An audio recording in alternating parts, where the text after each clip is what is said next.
Bonjour, je suis ravi de vous retrouver pour parler de la collection chef-d'œuvre en miniature Le Monde chez Altaïa. Donc avec le numéro 1 à 1,99 €, Les Fleurs du Mal de Baudelaire. Donc je ne vais pas vous présenter Les Fleurs du Mal, qui est un classique de la poésie, de la littérature. On pouvait d'ailleurs, il y a longtemps, tomber dessus au bac de français, hein. C'était avant qu'on étudie Grand Corps Malade et d'autres productions un petit peu moins littéraires que ça. Donc voilà, donc ça fait du bien de voir des grands classiques, de vrais chefs-d'œuvre littéraires réédités en petit format. Alors on va faire comme d'habitude, se débarrasser vite fait des offres pour les abonnés, hein, qui reflètent assez souvent la collection. Donc là, pour les abonnés, qu'est-ce qu'on a comme offre? On a un stylo, un beau stylo plume. Bon après faut voir la qualité, hein, je l'ai pas en main. Une tasse, bon, assez classique, jolie, mais bon, un carnet luxueusement relié. Alors c'est vrai que, je sais pas si vous avez vu, dans les librairies, il peut y avoir un coin où il y a de beaux livres avec de belles reliures qui sont très bien. Là, ça fait plaisir d'écrire dedans. Bon, voilà, c'est un livre de ce genre.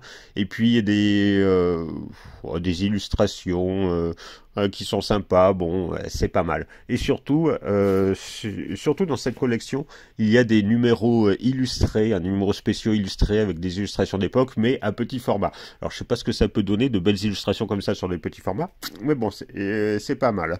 Hein, dans les Fleurs du Mal, hein, en revanche, on ne sait pas de trouver une seule illustration.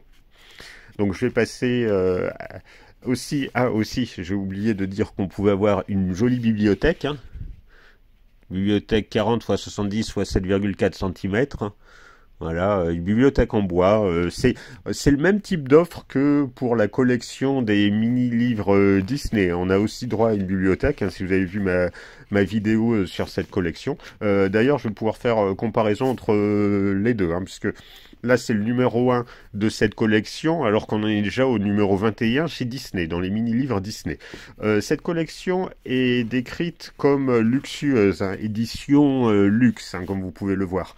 Alors c'est vrai que c'est joli, hein, une belle couverture cartonnée épaisse, c'est doré, voilà, il y a des beaux petits dessins voilà. Il y a un marque-page là en, en tissu, voilà, pour pouvoir facilement retrouver la page où on en était, ça c'est sûr. Voilà, c'est assez joli, hein, c'est vrai. Bon, après, est-ce que c'est vraiment du luxe? Oui, la reliure, elle est bien, hein, elle est bien faite, il n'y a pas de souci. Il n'y a pas de niveau à ce côté-là. De ce côté-là, oui, c'est comme les beaux livres que l'on trouve souvent. Après, le papier un peu jauni, je ne sais pas si c'est fait exprès pour donner l'impression que c'est un livre ancien ou si c'est du papier recyclé. En tout cas, bon, il est d'épaisseur correcte, hein. Ça va, surtout pour un format de ce genre. Voilà, donc de ce côté-là, c'est vrai que ça semble de luxe, mais quand même, chez Disney, ils ont fait quand même quelque chose d'un petit peu mieux. Un petit peu mieux. Donc si je vous sors le mini-livre Disney, on peut plus le qualifier de collection de luxe, hein, parce que regardez, le numéro 1, Le Roi Lion, il est dans un fourreau cartonné, quoi. C'est joli. C'est joli, on y retrouve les mêmes choses que dans la collection d'Altaïa, sauf qu'il y a un mini fourreau cartonné à chaque fois pour chaque mini-livre. Et puis bon, c'est quand même imprimé en couleur, avec des illustrations un peu partout. Donc oui, c'est sûr, ça fait mal. Chez Disney, on peut vraiment parler, là, il n'y a pas photo, on peut vraiment parler d'édition vraiment de luxe, hein. Là, il n'y a pas photo, c'est plus luxueux chez Disney que chez Le Monde. Et pourtant, c'est chez Le Monde que c'est écrit collection de luxe, hein. Bon. Faites attention, faut pas croire tout ce qui est dit dans la pub. C'est une belle édition, mais est-ce que c'est une édition vraiment de luxe pour autant? Je ne sais pas. Alors après, quel est l'intérêt d'avoir des classiques de la littérature de ce format-là? Alors l'intérêt, c'est de l'emporter partout, ça c'est sûr, mais c'est vraiment écrit en petit, hein. Vous voyez, là c'est vraiment petit. Alors c'est difficile de faire la comparaison comme ça, à voir comme ça. Mais c'est pour ça que j'ai pensé à vous prendre un autre livre qui est sorti récemment. Alors on change, là c'est plus la littérature, c'est plus la même littérature, là c'est de la culture pop et geek, puisque j'ai pris Sœur de sorcellerie qui est sorti en fin d'année dernière. Hein. Voilà, et là, on va pouvoir voir. Donc, parce que pourquoi j'ai pris ce livre? Parce que c'est un livre qui a un format classique et une police de caractère classique aussi, standard. Donc voilà, et on peut mieux comparer. Donc là, si je compare, voilà, les deux, donc j'ouvre les pages, il n'y a pas photo. Donc là, ça fait mal. Ça pique.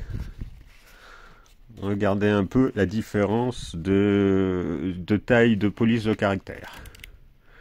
C'est vraiment 2 fois plus petit chez le monde. C'est normal, dû au petit format. C'est au moins 2 fois plus petit. Donc là, il faut vraiment avoir une très bonne vue pour lire. Pas avoir de problème. Alors c'est sûr, on peut y emmener partout. Mais faut avoir une loupe ou de bonnes lunettes, hein, enfin pas avoir de problème de vision pour pouvoir en profiter. Dans un monde où les gens ont de plus en plus de problèmes de vue et rapidement, je trouve ça un peu surprenant de voir ce genre de collection se multiplier.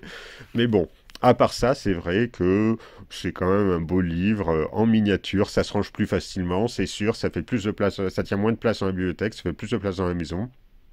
Voilà, donc ça de ce côté-là c'est pas mal. Sur ce on va se quitter là-dessus et puis n'hésitez pas à commenter, donner votre avis sur les mini-livres en général, ce que vous en pensez de cette expérience, si vous avez d'autres collections de mini-livres, est-ce que ça résiste bien au temps, parce que c'est pratique, ça peut s'emmener partout, mais est-ce que ça s'abîme pas assez rapidement? Voilà, hein. Moi j'ai pas l'habitude de ces mini-livres et puis en plus les livres, moi j'ai pas l'habitude de les emmener partout, donc c'est pour ça ils s'abîment pas vite chez moi. Voilà, sur ce je vous souhaite une bonne journée et à bientôt pour d'autres numéros 1.